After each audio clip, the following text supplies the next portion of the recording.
n'est jamais mieux servi que par soi-même, n'est-ce pas? Alors, dans les stands, on évolue toujours au ralenti, bien sûr, et on va marquer l'arrêt ici, de manière obligatoire, de sorte que ce soit l'instructeur qui prenne la responsabilité de vous envoyer en piste. Vous allez comprendre pourquoi quand vous allez voir la stone arriver. Voilà, il s'agissait juste pas de lui couper la route. Donc, observez bien la manière dont j'utilise mon volant, la position de mes mains sur le volant et la manière dont je l'utilise. Donc très vite, quand vous êtes en piste, vous êtes sur le 3e rapport. Ne cherchez pas à monter dans les tours, ça n'a pas d'intérêt. On est vite en 3e, comme ça on est sur le bon rapport qui permet d'exploiter la voiture et de se faire plaisir dans de bonnes conditions. Donc 3e, vous allez devoir aller d'un cône à l'autre par le chemin le plus direct. Donc pour ça, il faut les regarder les cônes, il faut regarder que ça. Ne regardez rien d'autre. Ok ?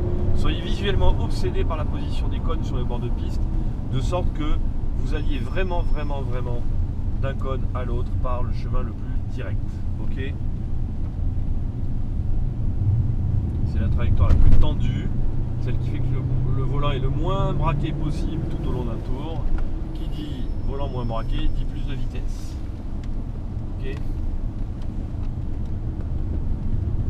Donc, est-ce que c'est compris pour tout le monde le principe des cônes et des cônes qui font relier les uns aux autres? C'est bon pour tout le monde? Ouais. Ok. Donc on va voir maintenant comment on accélère, comment on freine, enfin bref, comment on se sert de tous les organes de la voiture. Ce cône-là devrait être debout. Hein. Donc on ne peut accélérer avec ces machines que quand le volant est en ligne. N'accélérez jamais le volant braqué. Jamais. Donc on attend d'avoir les roues en ligne pour accélérer. Hop, à l'image de ce que je fais là.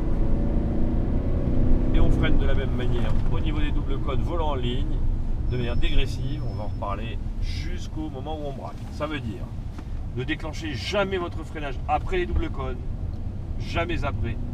Ne lâchez jamais vos freins avant d'être arrivé au minimum au moment où vous braquez, au cône suivant. Ok ? Donc là, on monte les rapports. C'est l'instructeur qui vous guidera. Et ici, on freine fort et on soulage tout doucement la pression de la pédale de frein. On rétrograde au dernier moment et on ne lâche pas les freins avant d'être dans la zone de braquage.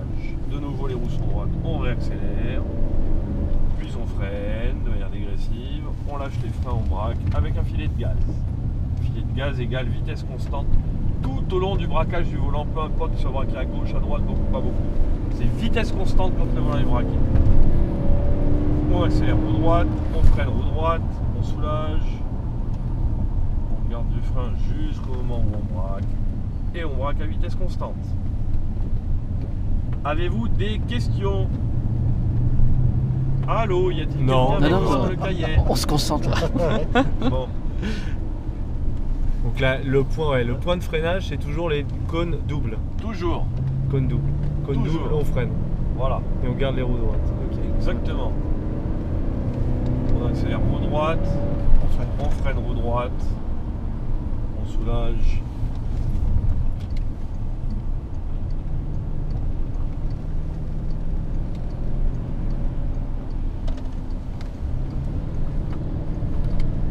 Filet de gaz dans les virages et accélération roue en ligne. Et frein de manière dégressive.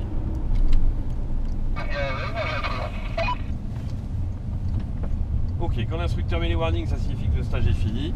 Donc on rentre au stand et on effectue chacune de ces manœuvres à vitesse modérée. Voilà. Merci. Mesdames et messieurs, madames et messieurs. On va appliquer maintenant.